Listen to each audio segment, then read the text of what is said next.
What is up, Dynasty Leaguers? This video is something that I've been wanting to make for a few days now, especially after doing a little bit more research and stuff. I know this was supposed to be the rookie wide receiver breakdown post-draft like I did for the running backs on Wednesday. I decided to push that back because I think this video is a little bit more important and a little bit more timely whenever we're talking about rookie drafts and stuff, because a lot of y'all, if you haven't had yours already, you might be looking at it, this weekend, early next week, whenever that is. And I want to talk to you guys about Rashod Bateman, because the slander that this man is getting as a first round wide receiver, just because of the landing spot that he went to, I think is a little egregious and insane. His value is dropping in rookie drafts.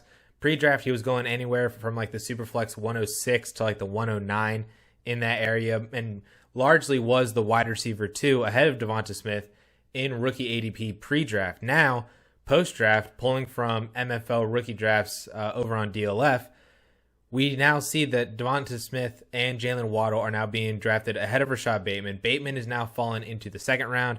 I've seen other rookie drafts where Trey Sermon and Michael Carter are being taken ahead of Rashod Bateman. I've seen one of or both of the Moores, Elijah and Rondale, being taken ahead of Rashod Bateman because of this landing spot. And that's basically entirely it, just because of the Baltimore Ravens landing spot. And I think we need to really address this situation for Rashod Bateman, because I still believe that Rashod Bateman can be a very, very solid wide receiver 2 in fantasy football with a little bit of upside. But I think that's what a lot of people aren't necessarily seeing from Rashod Bateman, and that's why he's being faded in rookie drafts. And that is what we need to talk about today. So let's talk about it. Let's talk about this Baltimore Ravens landing spot, because I don't think it's as bad as all of you guys out there necessarily believe it is. So let's get into the video.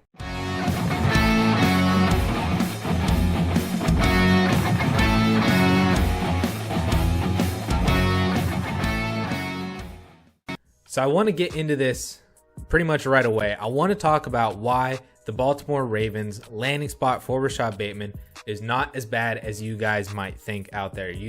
I was with y'all. I get it. I was with y'all even up to like 2 weeks ago in a DLF YouTube channel video. I even, crapped on the Baltimore Ravens as a landing spot for Rashod Bateman. Flashback. Man, just like that one wide receiver going to Baltimore with really low passing volume just would not, I think, be a very, very good landing spot. And that might be just a very reactionary take from me, but you'll probably see that a lot. End of flashback. I was there. I was with you guys. But we need to talk about this because, a lot of people want to make the comparisons that Rashod Bateman is a lot like what A.J. Brown was just a couple years ago whenever Brown got drafted by the Tennessee Titans. We really faded him and he dropped in rookie drafts because of that landing spot. I think that you're comparing apples to oranges there. I'm not making that same comparison because that situation changed pretty rapidly for A.J. Brown, going from Marcus Mariota to Ryan Tannehill. They're still on a low volume passing offense, and I think that's where a lot of the similarities and comparisons start and end. But, a lot of people want to make that comparison, and I'm not here to make that comparison. I want to talk about the Baltimore Ravens landing spot because that situation is not changing. Lamar Jackson is their quarterback now, their quarterback of the future. They're working on an extension already for him, and he's going to be there, and this is going to be their offense, and he's going to be Rashod Bateman's quarterback. So we need to talk about this situation now with the Ravens. So first and foremost, I want to remind you guys on just Rashod Bateman in general as a prospect. And as part of the 2021 wide receiver class, he is one of only 8 other Power 5 wide receivers in this class with a 20-year-old or younger 30% breakout age. And him and Jamar Chase were the only 2 players out of those 8 that were drafted in the first round. And Elijah Moore was also on that list. Rondale Moore is also on that list. Other second-round wide receivers there. But Jamar Chase and Rashod Bateman, the only 2 wide receivers in this class with a 19-year-old 30% breakout age drafted in the first round. And if you remember from my previous, prospect videos back in March and April, that combination right there, a 19-year-old 30% breakout age with first-round draft capital, has a really high 62.5% hit rate in terms of top 24 wide receiver seasons in the NFL. So that at least is a fantastic, first head start for Rashod Bateman entering the NFL, regardless of landing spot. He's already, put himself ahead of a lot of other wide receivers in this class, to me, even ahead of guys like Devonta Smith and Jalen Waddle. So the Ravens landing spot, he gets drafted by the Ravens at the 27th overall pick in the first round. You know, even up to draft day, I wasn't really in on it. I was really hoping that the Ravens were going to take like Kadarius Toney, because I don't really like Toney, and I wanted, you know, Rashod Bateman to go to like New Orleans or Green Bay or Tennessee, somewhere better like that for him. But I've learned to like the Baltimore Ravens landing spot. I've come around. I've really come around to the landing spot and Lamar Jackson's upside, the ceiling. I also really like that Rashod Bateman is on a good offense. So at least to give that going for the Baltimore Ravens. But let's break it down now, because there's a lot of talk about what the Baltimore Ravens are trying to do and will do moving forward. And a lot of that stems from John Harbaugh's quotes back in January, right after the Baltimore Ravens lost to the Buffalo Bills in the playoffs. Basically, you know, there was some comments made by Kurt Warner, Steve Smith, saying that the Baltimore Ravens passing offense is too simplistic. They're too run heavy. You know, that type of offense is not going to work in the NFL today. And John Harbaugh addressed that after the game, or, you know, later on down the line a little bit in January. And basically he said this: "We throw it less than most teams do because we run so well. Kurt would probably love to see us being a drop back passing team that gets the ball out on time in a West Coast type style, or the greatest show on turf type style like he had in St. Louis. But that's not the offense that we run, and we're not going to change our offense because it doesn't fit his eye." That quote right there is the one that has everybody's attention, because Harbaugh does not want to change the offense. They still want to run, you know, 550, 600 times a year. Throw it only 400 times. That is what everybody clings to really, really hard. But nobody else wants to talk about, you know, what Harbaugh even says later on in the conversation, because he was addressing quotes made by Hollywood Brown saying that, you know, they need to find more balance in their offense. They can't just be a complete run first offense and only rely on the run. They need to get better at the passing side of it, even though they are pretty efficient for as low volume as they are. And Harbaugh even goes on to say, all of our drop back passes, yeah, we're not going to be as complex as Pittsburgh, or a team that throws 40, 50 times a game, because we don't throw the ball as much as they do. And I think that just stands to reason. We build the passing game around our players and our talent, around our quarterback, around our running backs, around our offensive line, to suit our players to play winning football and score points. That quote right there to me tells me that, I think Harbaugh and Greg Roman, the offensive coordinator, are smart coaches. They know what they have. They know the personnel that they have. They know that they are really lacking in terms of the wide receiver department. Hollywood Brown being their best wide receiver in the past 2 years. Mark Andrews being a really big key piece of that passing offense, because he has to be. You know, they drafted Miles Boykin and Devin Duvernay, and they had Willie Snead in free agency a couple years ago. Like, that is not a group of wide receivers that can carry you, really far down the road with passing offense. So I understand why they're running so much. Yes, they are really good at running the ball. Lamar Jackson's fantastic. Mark Ingram was fantastic 2 years ago. J.K. Dobbins is great. Gus Edwards is great. I get why they run the ball so much, but they also run the ball so much because they don't have anybody to throw to. You're throwing it to Hollywood Brown like 150 times? No, that's not going to happen. Hollywood Brown's not it. He's a deep threat wide receiver. He's not a complete wide receiver at all. And then what's behind him? Then Mark Andrews, great, but still tight end. He's no George Kittle. He's no Travis Kelce.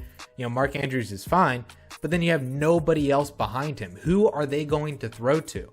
So I think that they really made an emphasis this year. The moves that they made this year, to me, tells me that they're really putting an emphasis on the passing game, on improving that passing game by going out, by drafting Rashod Bateman in the first round. They signed Sammy Watkins in free agency. Yes, that they missed out on Juju Smith-Schuster. I think that was more Juju wanting to return to Pittsburgh, not going to play for Baltimore. A lot of people want to say, well, it's because they don't want to play in a Greg Roman type offense. Yes, but Juju turned down like $2 million or $3 million or whatever. Like, that's not a huge significant amount for him to go back to an offense and a quarterback and a situation that he's been familiar with his entire freaking career.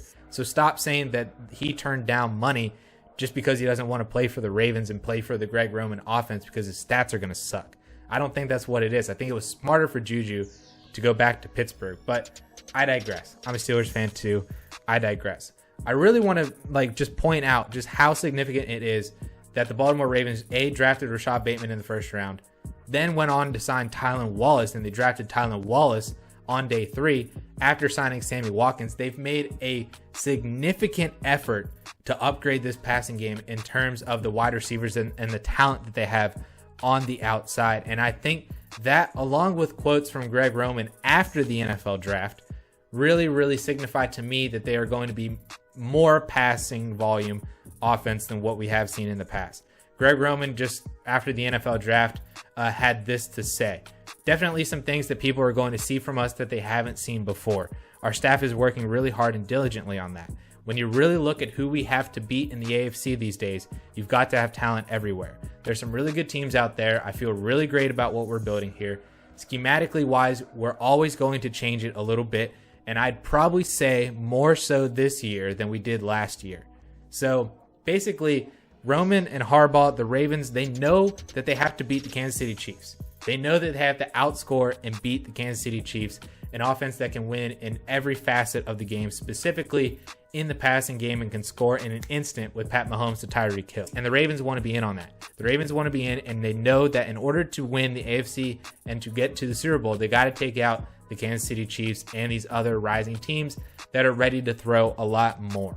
So all of that and Greg Roman's quotes, I think, really significantly shows to me that they want to try to make more of a concerted effort to pass more. And we can talk about what they did in 2020. So 2020, they had 405 pass attempts as a team. 405. That is the fewest number by a team in a single season since 2011. The fewest in 10 years, in a whole decade. No other team has had fewer than 405 attempts. That was the Baltimore Ravens. That was historically low passing rate. So naturally, just from that, we should expect it to go back up. And I looked at all the teams since 2011. Teams that threw under 450 times in a season saw an average increase of 47 attempts the following year. That includes the decrease from the Baltimore Ravens from 2019 to 2020. But a lot of other teams were in that 30 to 40 to 50 range of increase in pass attempts from their really low passing volume year in year 1 to year 2 the following year. A giant average increase of about 50 pass attempts. I also looked at Greg Roman's career. Greg Roman actually, he is known for being more run heavy. He's always been a guy who has run the ball on more than 50% of his plays than pass the ball. That is his offense. Yes, we are aware of that. But Greg Roman has also been pretty successful in the passing game, and in fact has 4 straight seasons from 2012 to 2015 between the San Francisco 49ers and the Buffalo Bills as their offensive coordinator, with a top 20 fantasy wide receiver. 2012, Michael Crabtree was the wide receiver 15, 127 targets, 85 receptions, 1,100 yards, and 9 touchdowns with Alex Smith at quarterback. 2013, Anquan Bolden was the wide receiver 14, 129 targets, 85 receptions, almost 1,200 yards, and 7 touchdowns, and that was with Colin Kaepernick at quarterback. 2014, Bolden again was the wide receiver 18, 130 targets, 83 receptions, 10,060 yards, and 5 touchdowns, again with Colin Kaepernick at quarterback. Also in that same 2014 year, Michael Crabtree had over 100 targets himself as well. Then 2015 with the Buffalo Bills, Sammy Watkins was the wide receiver 20, 96 targets, 60 receptions, 1,047 yards, 9 touchdowns, and that was in 13 games as well. That was that really big breakout end of season for Sammy Watkins, and that was with Tyrod Taylor at quarterback. So we can already see the similarities. Colin Kaepernick, Tyrod Taylor, supporting guys with sub 130 targets, but they're still doing well for fantasy football in terms of being top 20 wide receivers in fantasy. The run pass ratio as well for Greg Roman, the last 2 years has been almost identical in terms of being 58% run to 42% pass. That is really, really low. Before Lamar Jackson, Greg Roman had actually never been below a 45% passing ratio in a single season, and averaged 47% from 2011 through 2015 with the Niners and the Buffalo Bills. A 47% pass ratio on the same number of plays that the Ravens ran last year would equal 451 pass attempts, which is also about the same when you talk about the increase for, a team with sub 450 pass attempts. That 47 average increase in attempts the next year from year 1 to year 2, that 450 pass attempts is basically the same as what we could expect from the Baltimore Ravens next year based on what they did last year. And that 450 pass attempt number is also the same as Greg Roman's yearly pass attempt average from 2011 through 2015 before he got Lamar Jackson. So basically all of this, I really believe that Greg Roman is playing to Lamar Jackson's strengths as a first, second, and third year quarterback in the NFL. He knows what he has in terms of talent and personnel on the wide receiver side, and he knows that his quarterback is a really good running quarterback. Like, I think that he's just playing to his team's strengths. He's playing to what he has. And so now that they've added in this talent, Greg Roman, I think, is a offensive coordinator, offensive mind, like Kyle Shanahan, like Matt LaFleur, like Andy Reid, guys who know that they have personnel and how to utilize that personnel to the best of their abilities. So I think Greg Roman is going to be able to do that with Rashod Bateman. Now the final piece, I think, is just we're talking about Lamar Jackson as a quarterback. Do we believe in Lamar Jackson as a passer? For the past couple of years, I would say yes. I do believe that Lamar Jackson is already good enough to support a top 20 wide receiver like Greg Roman had in the past with Colin Kaepernick and Tyrod Taylor. Lamar Jackson is elite and very good in short to intermediate passing accuracy in terms of on-ball targets and bad passes as well. What really kills him and what killed his accuracy last year was really poor deep ball accuracy. Something that, whenever you're talking about a guy like Hollywood Brown who has over a 12 A dot, Miles Boykin had over an 11 A dot. Like, if that's what he's doing because of the team and the wide receivers that he has is just chucking it long all the time, obviously if he misses on a few of those passes, he's A, going to have really poor deep ball accuracy, and B, going to have a really bad overall completion percentage. So I also don't really care about deep ball accuracy when we're talking about Lamar Jackson throwing it to Rashod Bateman. Bateman operates and kills in the short to intermediate range, very much like a Keenan Allen type of a wide receiver. And I think Lamar Jackson, who has already shown that he can be good in that same range, can find Rashod Bateman time and time again. And I also don't think that it's all that, impossible for Rashod Bateman to get 120 targets here very soon. Maybe not in year one, maybe not in 2021 with Sammy Watkins there. But with Sammy Watkins only signing a one-year deal, he could be gone next year after a free agency. And it could be very easily Rashod Bateman's game and, alpha wide receiver type of a depth chart for Rashod Bateman for him to see 120 to 130 targets in the season, like Crabtree, Anquan Bolden, and what Sammy Watkins was doing in Buffalo with Greg Roman with running quarterbacks. So I think that just historically we've seen that Rashod Bateman can come into this team and succeed in a Greg Roman offense. I think he can succeed with a rushing quarterback on a run-first team, and I think he can succeed with Lamar Jackson, even with the other weapons that are there. Hollywood's not that good. He wasn't that good of a prospect. He's much more of a vertical threat. He's not Tyreek Hill. He's not Antonio Brown. He's not going to beat you with every single route. He's just a vertical type of guy in my mind. Sammy Watkins is not that good now, and also on a one-year deal. Miles Boykin, Devin Duvernay, James Prochet, none of these guys really matter to me. Willie Snead is gone. Mark Andrews can still be there to soak up, 80 to 90 targets. But, when you're throwing it 450 times, like I expect the Ravens to do moving forward, I think Rashod Bateman can definitely get to 120, 130 targets, while Hollywood and Mark Andrews also potentially get 80 to 90 targets each. And I that's really what I see from Rashod Bateman. And so he is still my wide receiver 2 in this rookie class, ahead of Devonta Smith, Jalen Waddle, and the Moores. I still really believe in Rashod Bateman, and I'm going after and attacking that current price for Rashod Bateman in rookie drafts, that second round ADP in Superflex, in a mid to later first in one quarterback leagues. I'm attacking that because I believe in that. So basically, this was just a really long video to say that I really still like Rashod Bateman, and that Baltimore Ravens landing spot is a lot better than what you guys might think. So hopefully you guys stuck with me and stuck through all of that and stuff. And basically what I want to do with these videos and these kind of 10th man rule videos is to not like persuade you guys to be the same opinion as me, but I just want to make you guys think about things in a certain different way, show you that other things might be possible, maybe more possible than what you already thought, and just give you guys some more stuff and more information to formulate your own opinions with these players. So that is really what I wanted to do in this video. You don't have to come away thinking that Rashod Bateman should be like your, wide receiver 2 after Jamar Chase, take him ahead of Travis Etienne. That's not what I'm really trying to make you guys do. I'm just trying to make you understand that I still really like Rashod Bateman, and I like that he is a value. I like that you can get him in the second round, and that's basically the whole entire crux of this video. So just a couple things real quick. One, I got an email today that we just hit 150,000 views on this YouTube channel throughout its entire life. I guess basically in the past 2 years, we just hit 150,000 views. So to all you viewers out there, thank you so much for your support, for your continued support, moving on down the line through the rest of 2021 into 2022. This has been super fun for me. I know it's a lot of fun for everybody else as well. Cal, Scott, Shane, Carp, all these other guys that are contributing to the DLF YouTube channel. I want to thank them, but I really want to thank the viewers out there for, just watching the videos, right? So thank you all so much for that. Another thing that I wanted to mention real quick was I love the interaction between, you guys, the viewers, in the comment section. I love talking with y'all. I love, answering your questions and just talking with y'all, and then, getting your opinions and your analysis and your insight on what you guys think, because it could, affect my opinion and viewpoint as well.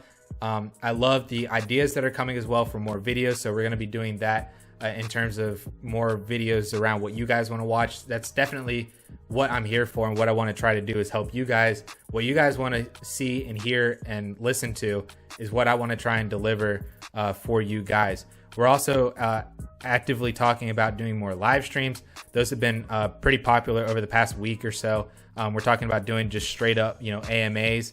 So I believe the current plan right now is to pick a day out of the week and just have AMAs every single day, same time, same day, every week, and do that moving forward. So that'll be in the works. And also there's a thing on YouTube where you can create a post. It's basically just like a post, like a Facebook post, Instagram, with a video or anything, like a GIF, stuff like that.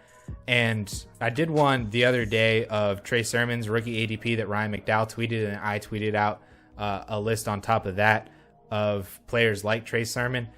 So if that is something that you guys want me to do more, I can absolutely do that. So let me know down in the comments. I don't know how much interaction that one got. Maybe it just wasn't a good one. Maybe you guys don't actually care about the posts, and that can be a whole nother conversation. But just let me know. I'm trying to get you guys more actively involved in what we're doing here with DLF, because that is what we care about for you guys, the YouTube viewers, the subscribers, the DLF subscribers. I want to center a lot of this content around what you guys want to watch, hear, listen to, all that stuff. So let me know down in the comments if you have ideas or insights or just opinions on anything that I just said. You guys might not even be maybe watching this because it's like the end and stuff, and I probably just have this chapterized as like conclusion or something like that. But anyway, thank you guys so much for watching. Thank you for tuning in. Thank you for your likes, your comments, your subscribes. Thank you for all that stuff, sincerely. And we will catch you guys next week with more rookie content, because I really just had to get this off my chest about my boy Rashod Bateman. So we'll catch y'all next week, and we'll see y'all later.